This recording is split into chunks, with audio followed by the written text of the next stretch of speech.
Bwana Yesu asifiwe. Amen.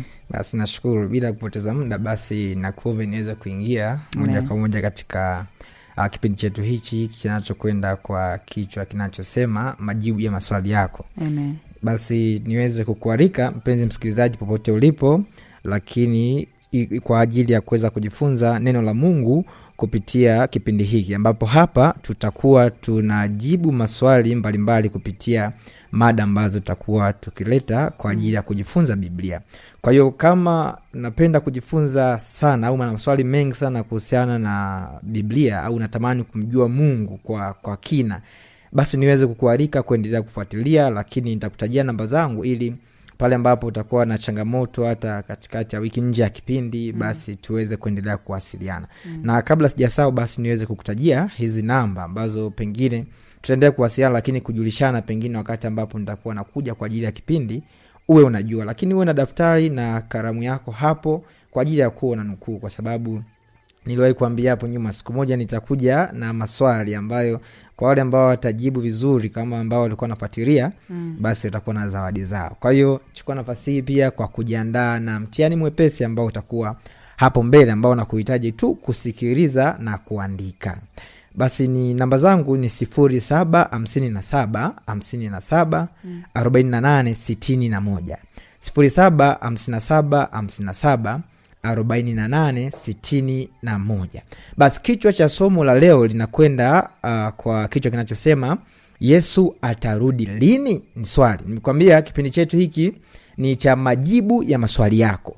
Kwa hiyo swali ambalo tuko nao leo na tutakwenda kulishughulikia, tukipata neema basi kipindi kinachofuata tutakuja kuendelea zaidi kuangalia mada hii kwa upana zaidi, tuendelee kujifunza. Basi ambapo hapa tunaendelea na ukweli wa sasa, na zaidi tutajikita katika kitabu cha Mathayo sura ya 24. Tutafanya kitu kinachoitwa chapter study. Yani chapter study ni sura nzima, tutajifunza sura nzima, tutaenda mistari kwa mstari ili tuweze kuelewa vizuri. Sasa habari ya ujio wa Yesu Kristo mara ya pili ni miongoni mwa mada kubwa sana duniani. Yani ni debate ambayo imekuwa katika vizazi mpaka vizazi. Na swali la kuwa Yesu atarudi lini tunaliita ni swali la vizazi vyote. Yani tangu Adamu na Hawa walipotenda dhambi na kuahidiwa kuwa katika uzao wako Hawa basi atakuja mtoto ambaye huyo atamponda nyoka kichwa.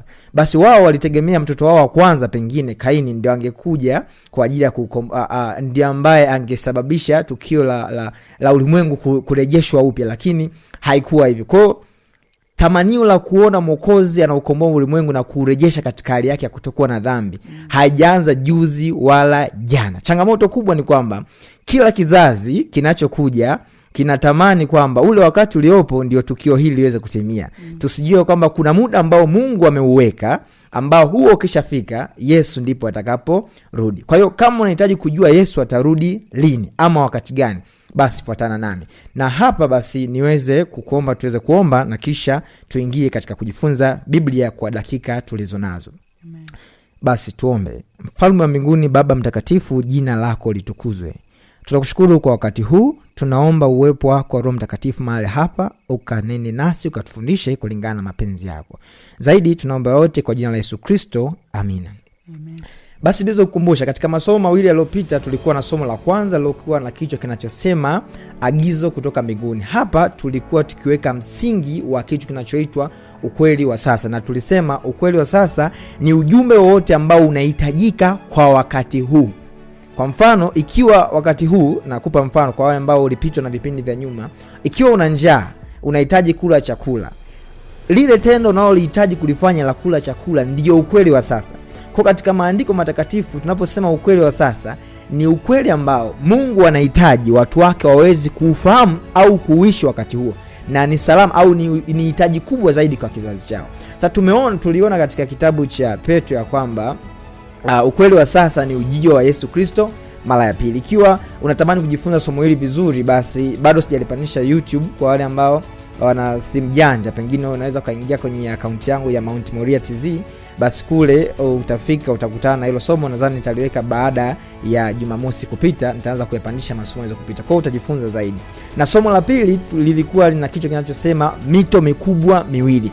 Na hapa tuliangalia mito hii miwili, mto Urai pamoja na mto Hiddekel, ambayo hii mito tuliona katika kitabu cha Daniel sura ya 8 mstari wa kwanza na wa pili, ilikuwa inatoa unabii wa wale ambao wataamua kufuata njia ambayo Yesu ameiacha, wataelekea mwisho wao kama vile mito ambayo inatiririsha maji yao kuelekea baharini.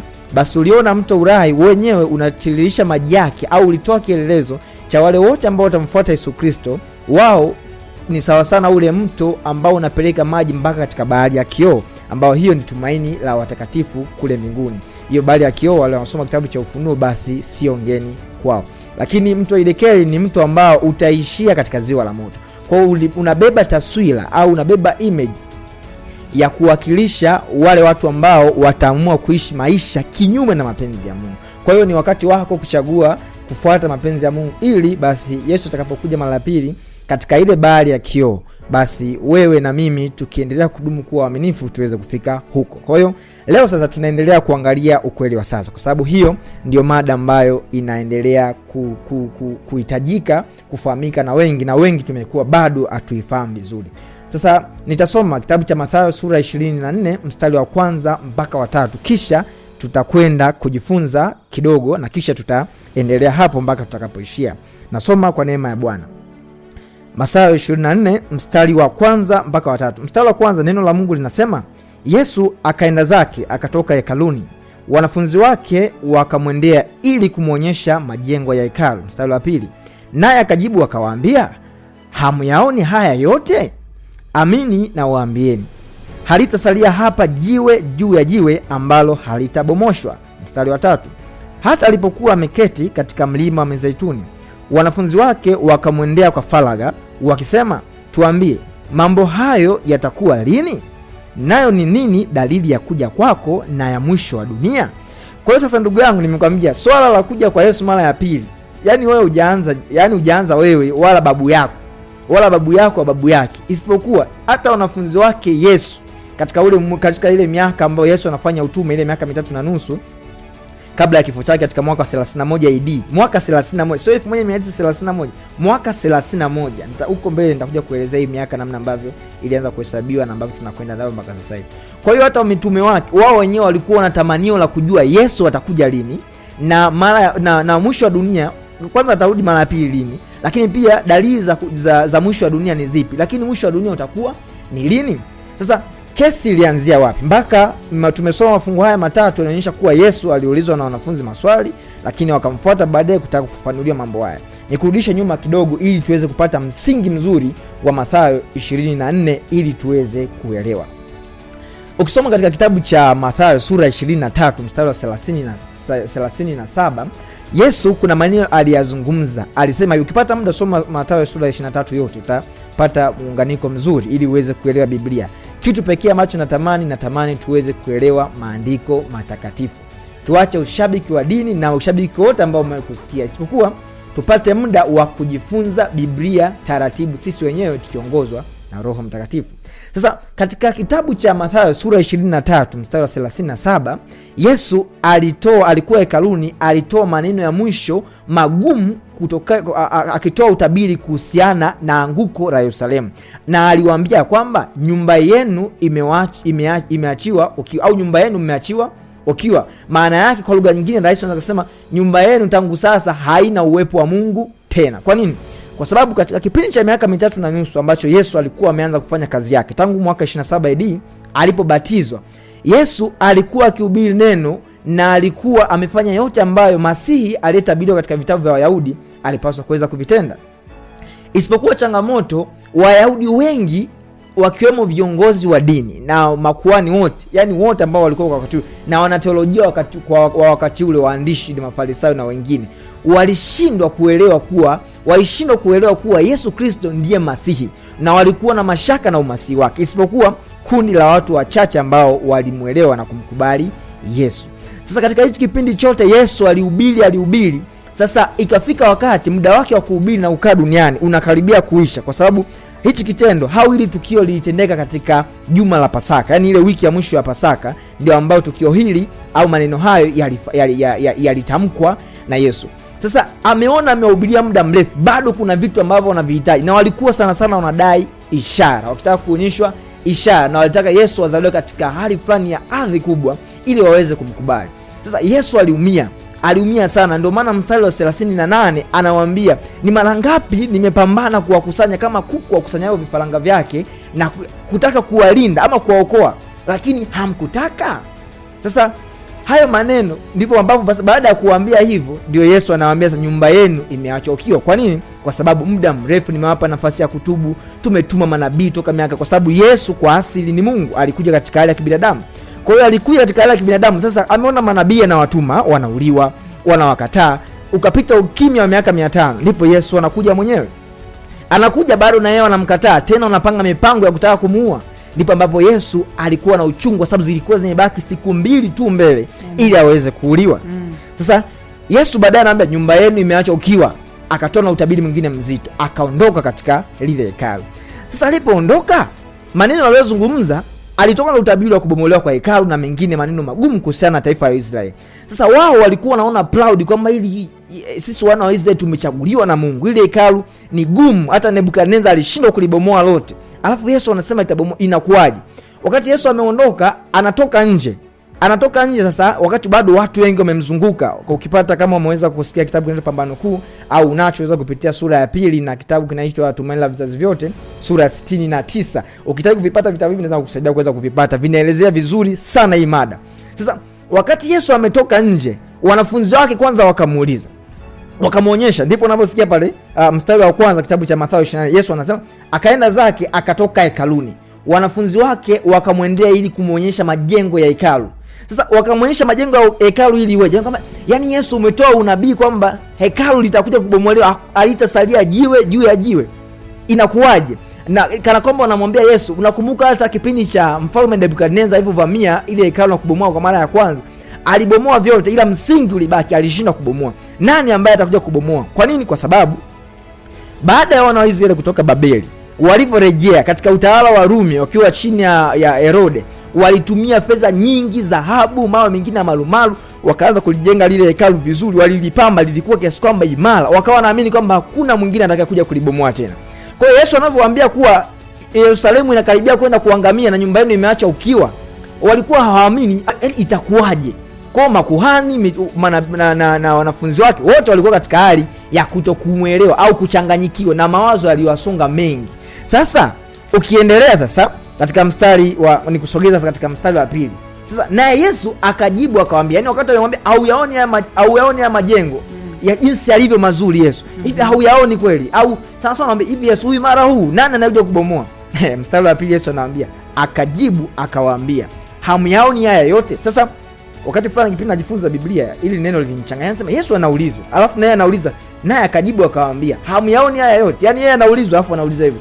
Nikagundua kwamba ni mtindo wa lugha. Katika lugha ya Kigiriki huwa kuna wakati, kwa hiyo hii nimeongea haya ili iweze kusaidia ujue nini, kwa nini Yesu naye aliuliza swali. Ilikuwa ni mtindo wa lugha katika kuongeza msisitizo. Yani unauliza unataka kula chakula, na wewe unauliza tena unataka kula chakula. Yani sawa sawa, unaambia ni kweli nina njaa sana. Kwa hiyo ni mtindo wa lugha wa kuvuta usikivu kwa wale audience ambao wanakuwa na kusikiliza.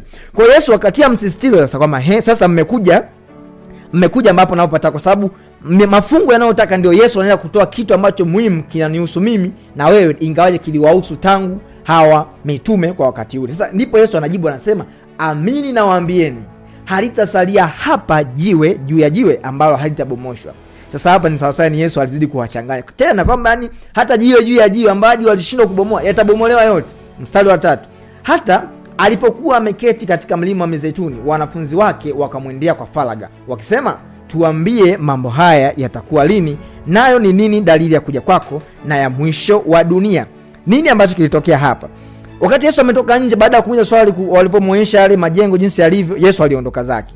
Sasa siku 2 kabla ya Pasaka, Pasaka ilikuwa ni siku ya Ijumaa ambayo Yesu ndio alikufa, kwa sababu yeye ndio alikuwa anamwakilisha yule mwana kondoo kama Pasaka. Siku 2 kabla ya Pasaka, kwa lugha nyingine tunaweza tukasema ni Jumatano ile, aliondoka Yesu akarudi katika mlima wa Mizeituni. Wakati amerudi katika mlima wa Mizeituni kule, alikuwa akitafakari alipokuwa amekaa kwa faraga kama kawaida yake, kwa wakati anakaa na tafakari, anafanya maombi. Wanafunzi wake 4 walimfuata kumuuliza maswali tena, hawakulizika, yani kwamba Yerusalemu itabomolewa. Alikuwa Petro, Yakobo, Yohana na Andrea. Hawa 4 walimfuata Yesu kwa sababu wao ndio walikuwa marafiki wa karibu na Yesu. Kwa ujasiri wakamfuata wakamuuliza, sasa tuambie mambo haya yatakuwa lini? na lini mwisho wa dunia na ni nini dalili zake. Kwa lugha nyingine, waliuliza maswali mawili ambayo swali la kwanza wanataka kujua dalili ya kuja kwa Yesu. Na dalili ya kuja kwa Yesu alilenga zaidi anaposema utakuja lini, tuambie utarudi lini. Walikuwa wamelenga zaidi kujua muda au wakati gani Yesu utarudi, tuambie. Lakini swali la pili walitaka kujua dalili ya kuja kwake. Kwa wanataka kujua dalili za kuja kwa Yesu, lakini ndani yake kulikuwa kuna kipengele B na dalili ya mwisho wa dunia. Hata wewe najua maswali haya unatamani kuyajua, na Mungu kwa neema yake atatufundisha, tutajua kwa kadri ya mapenzi yake atakavyoruhusu tuweze kujua. Sasa jambo la kuzingatia, mafungu yanayofuata kuanzia mstari wa 4 mpaka 51 ni muhtasari wa matukio ya muhimu kuhusiana na mwisho wa wakati. Kwa hiyo tutakapoanza kuelezea haya, naomba uyazingatie kwa sababu ndio anajibu hayo maswali, kwa sababu Yesu hakuna kitu alichoacha kabla hajaondoka. Aliyajibu yote, isipokuwa alitoa ahadi ya Roho Mtakatifu kuja kufafanua zaidi kwa yale ambayo yalikuwa hayajaeleweka vizuri. Na jambo la kuzingatia ni kwamba sura ya 24 ya kitabu cha Mathayo, hii tunaita ni dual prophecy chapter. Nini maana yake? Naposema dual prophecy ni unabii ambao ndani yake una taswira mbili. Yaani ulikuwa unalenga kipindi cha kubomolewa kwa Yerusalemu, kwa sababu Yesu aliwaambia, alikuwa anatoa unabii kuhusiana na kubomolewa kwa mji wa Yerusalemu na hekalu lao, ambao unabii huu ulitimia katika mwaka wa 70. Ndio maana huko mbele tutakuja kuona kuna fungu moja linasema kizazi hiki hakitapita. Tutakuja kutafsiri hilo neno kizazi tutakapofika. Alikuwa kwa mara ya kwanza akawa anatoa unabii kuhusiana na wale wa Israeli ambao walikuwa physical Israeli, yani wale wa Israeli wa kimwili. Alafu baadaye akatoa unabii kuhusiana na Israeli ya kiroho, yani ile habari kwamba wana Israeli ni taifa teule, ya ambao watu wengi mpaka leo pengine tumeweka akilini kuwa wale ndio taifa teule, iliishia mwaka 70 kama ulikuwa ujui. Na Yesu alipoambia wanafunzi wake, enendeni ulimwenguni, Mathayo 28:19 mpaka 20, mkawafanye mataifa kuwa wanafunzi wangu. Pale alikuwa anaalika sasa mataifa yote kuwa wana wa Israeli wa kiroho ikiwa watatii maagizo ya Mungu, kwa sababu kila anayetii agizo la Mungu, awe ni Mchina, awe Mfaransa, awe Mtanzania, awe Mkenya, awe Muganda au kabila lolote, atakapotii agizo la Mungu, atakapofuata sheria za Mungu, kwa sababu ukisoma Yohana 14 mstari wa 15 anasema anipendea atazishika amri zangu. Atakayeshika amri za Mungu zote 10 ndiye ambaye anapata sifa ya kuwa spiritual Israelite ama Muisraeli wa kiroho. Kwa hiyo wewe popote utakapoweka, ukiamua kutii agizo la Mungu, wewe ni mwana wa Israeli. Kwa hiyo toa ile notion au lile wazo la kuwa kama wana Israeli wale ndio Waisraeli ambao walichaguliwa na Mungu, ile ilishaisha. Sasa tutajifunza zaidi huko mbele. Kwa hiyo unabii wa kwanza ulikuwa unahusu ile Israeli ambayo ilishia mwaka 71 ikaja ikabomolewa. Na sehemu ya pili, unabii wa pili ulikuwa unahusu matukio ambayo yatakwenda mpaka katika mwisho wa dunia. Kwa hiyo naomba usikize vizuri kuanzia mstari wa 4 tutakwenda mpaka mstari wa 15, na nadhani hapa kisha nitakwambia kinachofuata. Kwa hiyo sura ya 24 ya kitabu cha Mathayo ni sura muhimu sana ambayo tunapaswa tuweze kujifunza vizuri kwa pamoja, na Mungu atusaidie ili tuweze kuelewa. Sasa ninakwenda kuongeza fafanuzi katika mafungu yanayofuata. Tumetoka mstari wa 3 tunaenda mstari wa 4. Nimekuambia tunafanya kitu kinachoitwa chapter study ama kujifunza kwa sura nzima, mstari kwa mstari, ili uweze kuelewa. Sura hii ya Mathayo 24, kabla sijaendelea, ninatamani ufahamu ya kwamba hii inasimama kama kitovu kinachounganisha vitabu vyote vya kiunabii muhimu ambavyo vinahusu wakati wa mwisho. Kitabu cha Daniel, kitabu cha Ufunuo, vinaunganika, vinakutana hapa katika sura hii ya Mathayo, sura 24. Ndio maana nimeanzia hapa, alafu nitakuja baadaye nikurudisha katika kitabu cha Daniel, baadaye tutaenda katika kitabu cha Ufunuo. Kwa neema ya Mungu naomba uendelee kuwa pamoja nami, tuendelee kujifunza. Sasa twende katika mstari wa 4. Mstari wa 4 anaanza kutoa dalili. Yesu alisema, neno la Mungu linasema, Yesu akajibu akawaambia, angalieni mtu asiwadanganye. Sasa hapa Yesu, yale maswali yaliyoulizwa na kina Petro, Yakobo, Yohana na Andrea, anaanza kujibu sasa. Anatoa majibu kwa ujumla, na alitoa majibu kwa ujumla kwa sababu angewajibu moja moja, wanafunzi wake hawakuwa tayari kuweza kuyapokea yale, kwa sababu akili yao ilikuwa bado haijajitoa kikamilifu kumfuata Yesu. Tunakumbuka Petro alimsaliti Yesu kwa mahali fulani. Kwa hiyo aliendelea kuwafunulia taratibu. Ndio maana aliambia nitawaletea msaidizi awafundishe yote, kwanza awakumbushe yote, na atawafundisha yote ambayo mimi sijawafundisha. Utasoma kitabu cha Yohana sura ya 16, Yesu amesema maneno hayo, mstari wa 12 na mstari wa 13. Yohana 16:12 na 13, ile ahadi ya Roho Mtakatifu. Kwa hiyo hapa anatoa sasa unabii wa ujumla ambao sasa Ndipo ambapo nimekwambia sasa hivi, kwa kuwa Roho Mtakatifu anatusaidia kuweza kuelewa na kutenganisha. Haya yalikuwa yanahusu mpaka mwaka 70, alafu haya yanaendelea kutoka mwaka 70 mpaka mwisho wa wakati, ambao kizazi ambacho Yesu alikuwa anasema kizazi hiki hakitapita mpaka yote yatimie ni miaka 2000, kutoka mwaka 31 mpaka ambapo miaka hii 2000 inakwenda kuisha hapo mbele. Sasa mstari anasema angalieni mtu asiwadanganye. Anatoa onyo na angalizo. Angalieni watu au mtu asiwadanganye. Kwa nini? Mstari wa 5, kwa sababu wengi watakuja kwa jina langu wakisema mimi ni Kristo, na watawadanganya wengi. Mstari wa 6, nanyi mtasikia habari za vita na matetesi ya vita. Kwa jambo la kwanza Yesu anawaambia kutakuja makristo wa uongo. Hizo ni dalili sasa kuonyesha mwisho wa dunia umeshaanza, kwa sababu toka Yesu alipokufa msalabani, habari ya mwisho wa dunia ilianza kuhesabika toka mwaka 31. Kwa unabii huu ulianza kutimia toka tu Yesu amekufa msalabani, ulianza kutimia. Nitakwambia kwa namna gani tunapoendelea. Sasa dalili ya pili, ambayo ya kwanza, kutakuwa na manabii makristo wa uongo. Yesu alipoondoka, manabii wengi, makristo wengi wa uongo ambao watu walijiita makristo, yani yeye ni Kristo. Tumesikia hata Tanzania hapa, kuna wakati Kenya huko wapi, kuna mtu alijiita Yesu atongareni, na wengine wengi wanajiita wakina Yesu, wanakuja wanapotea. Sasa hao walishatabiriwa. Na kwa taarifa yako sasa, kama ulikuwa ujui, toka Yesu amekufa msalabani, waliibuka wengine walijiita makristo. Yesu aliwatahadharisha, anasema angalia watakuja na watawadanganya wengi. Na hata sasa hivi kama kuna mtu namfahamu anajiita Yesu, brother au my sister, sikiliza vizuri. Hao yalishatabiriwa, ni dalili za mwisho wa dunia. Dalili ya pili akasema, nanyi mtasikia habari za vita na matetesi ya vita. Angalieni msitishwe. Yaani habari za vita, matetesi ya vita. Kwa mara ya kwanza nimekwambia unabii huu ulikuwa unahusu pande mbili. Pande ya kwanza, Yesu alipokufa tu, Israeli wao wenyewe walikuwa wanachimbana mabiti, kwa lugha nyingine wanatishiana na mataifa jirani, falme zinatishiana. Zilianza toka zamani, na sasa hivi unavyoziona zimechanganya kwa sababu mwisho umezidi kusogea. Nadhani ilikuwa 2020 ile, kama sio 19-20. Ile kipindi inaanza ile vita ya hawa wa Rusi na wa Ukraine. Kipindi nakumbuka niko Mbeya, mtu mmoja nilikuwa saluni ile kinyozi, wakati vita inaanza inachanganya, akawa anasema Urusi lazima washinde Marekani. Stories zilikuwa nyingi. Mimi nilimwambia jambo moja. Kwa sababu gani? Nilimwambia hivi, Urusi hutakuja kusikia ameshinda vita. Nikamwambia brother, mimi nipo. Nikachukua na namba zake, mpaka sasa hivi ni rafiki yangu. Nikamwambia brother, Urusi hatakuja kushinda vita. Kwa nini? Biblia inamtabiri kuwa Marekani ndio kuwa super power. Yaani kelele zote hata mtakazoziona, Marekani ndio inatabiriwa kuwa itakuja hata kuonyesha ule mfumo wa 666. Nakwambia hiyo, chukua, andika au tunza kwenye notebook yako, utakuja kunikumbuka. Sasa yule bwana nikamwambia hilo jambo, alitati hamna, wana vitu vingi sijui na nini. Sasa wewe unanisikiza, haya ile vita iliishia wapi? Si walienda wakaisha wakazungushana, siasa zilikuwa nyingi. Sasa kuna vitu vingi ambavyo siwezi kuvisema kwa mdau, ambavyo vilikuwa vinaendelea tu. Kwa nini nilisema hayo? Na nilikuwa na uhakika kwa sababu nilisoma maandiko. Ukisoma Biblia inakupa assurance, kwa sababu Biblia ndio kitabu pekee ambacho kina historia ya kweli ambayo tunaishi, nyingine ilipita na nyingine inakuja. Na hata hizo mnazoziona huko, sijui Irani, Marekani, sijui wamefanyaje, ninakwambia yani hiyo yote ni michakato tu ya kutupeleka kwenye ule mfumo wa kutupeleka kutuingiza kwenye ziki kuu na Yesu ili aweze kuja mara ya pili. Kwa usitisho. Kwa katika habari ya matetesi ya vita na vita zote tunazosikia, Yesu tahadhari aliyosema hapa na assurance aliyotupatia, amesema msitishwe. Yaani tusiogope.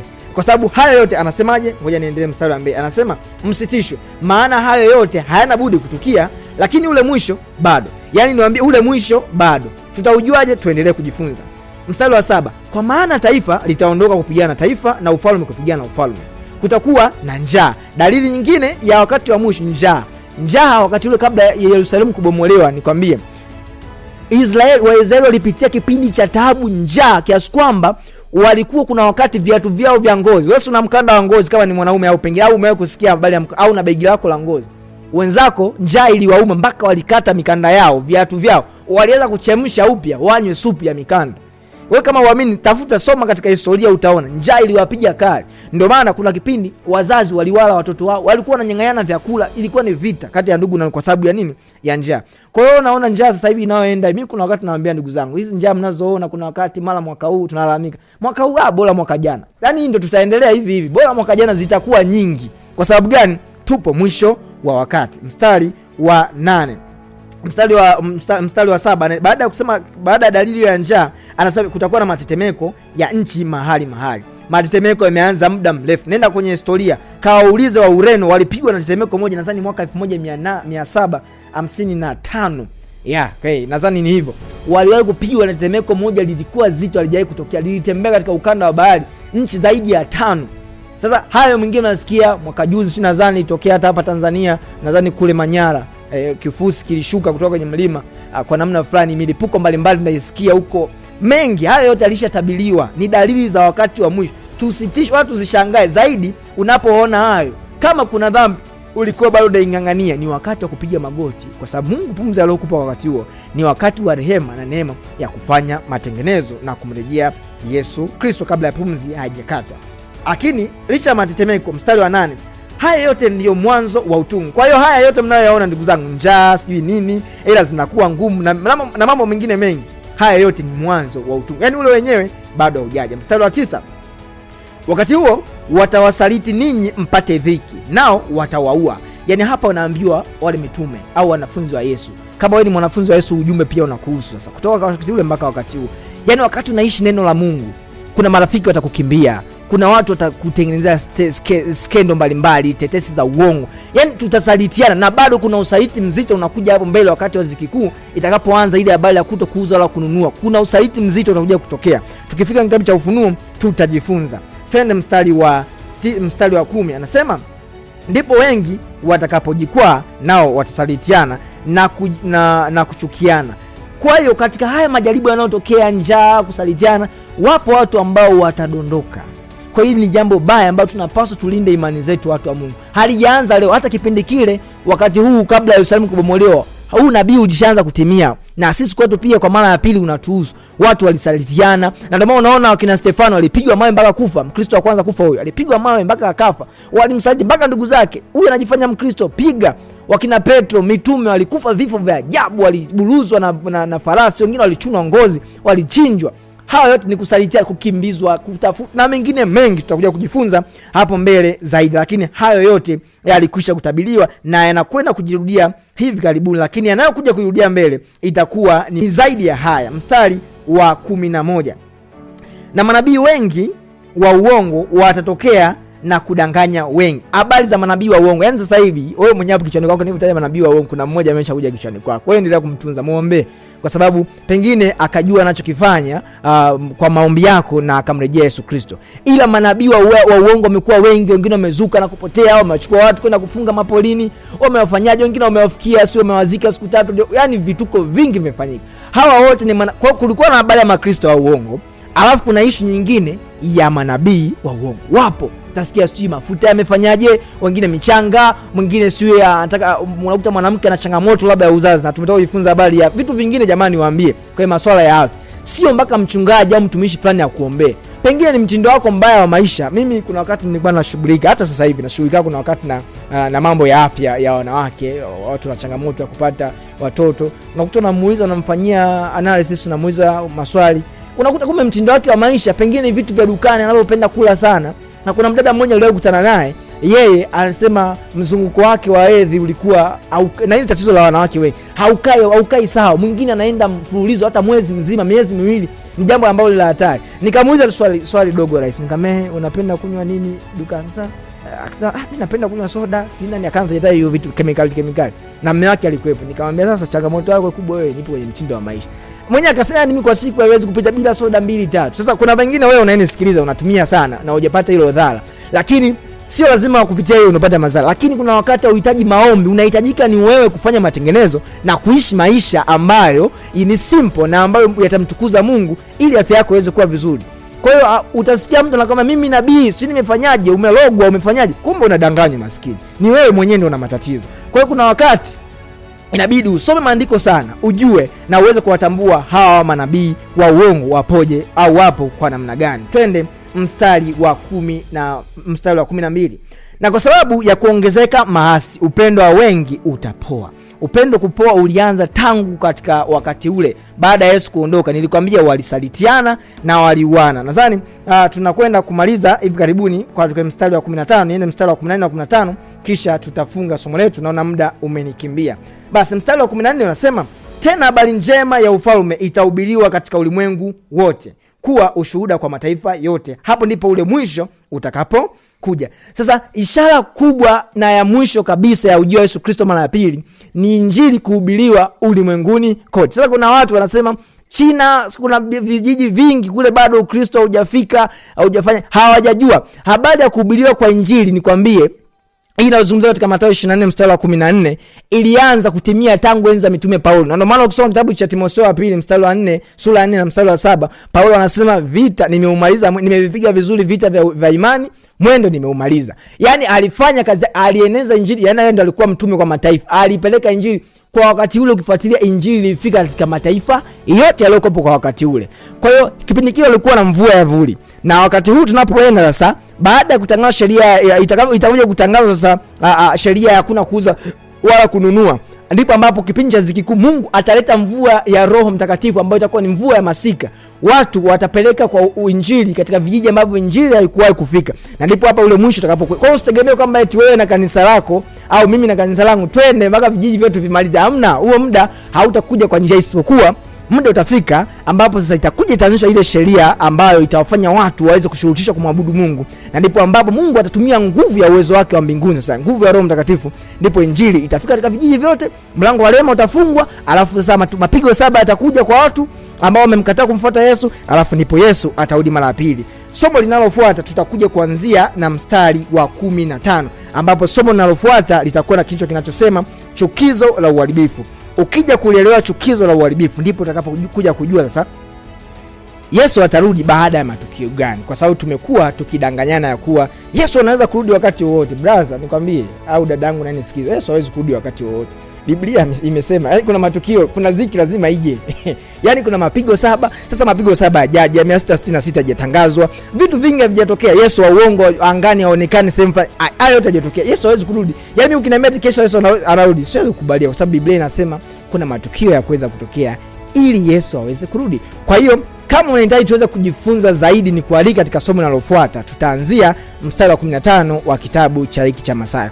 Zaidi ni kualike tuweze kuomba, tumshukuru Mungu kwa hichi kidogo ambacho tumejifunza, kikaanze kufanya kazi katika maisha yetu na tuwafundishe wengine. Lakini zaidi kwa yule ambaye atatamani kusupport kazi ya Mungu, anaweza kunitafuta kwa namba zangu ili natamani tuweze kupata vipindi vingi zaidi kila wiki ikiwezekana, ili tuweze kufika hapa tuendelee kujifunza. Kwa kama unahitaji kusupport jambo hili, basi unaweza kunitafuta. Zaidi nikutakia usiku mwema na Mungu akubariki sana. Nami nikualike tuombe. Mungu wetu, tunakushukuru kwa kuwa umesema nasi katika dakika hizi. Jina lako litukuzwe Mfalme. Endelea kutufundisha kwa kadri ya mapenzi yako. Pale ambapo tutaendelea kutafakari neno lako tukiwa peke yetu, Bwana, endelea kutufundisha na kutupa moyo wa ujasiri na kujiandaa na ujio wako mara ya pili. Lakini zaidi Mfalme, somo hili tunatamani tuweze kupata wakati mwingine wa kujifunza. Tunatamani Bwana umlete mtu ambaye ataguswa kwa namna moja au nyingine, au sisi kwa umoja wetu tunaojifunza somo hili tuweze kusapotiana na kuendelea kufika mahali hapa, tuendelee kuwasambazia wengine neno la Mungu, ili waendelee kuwa na tumaini lenye baraka ya kuwa Yesu utarudi mara ya pili. Mungu wetu, wewe utusikie na utubariki, katika jina la Yesu Kristo tunaomba, amina.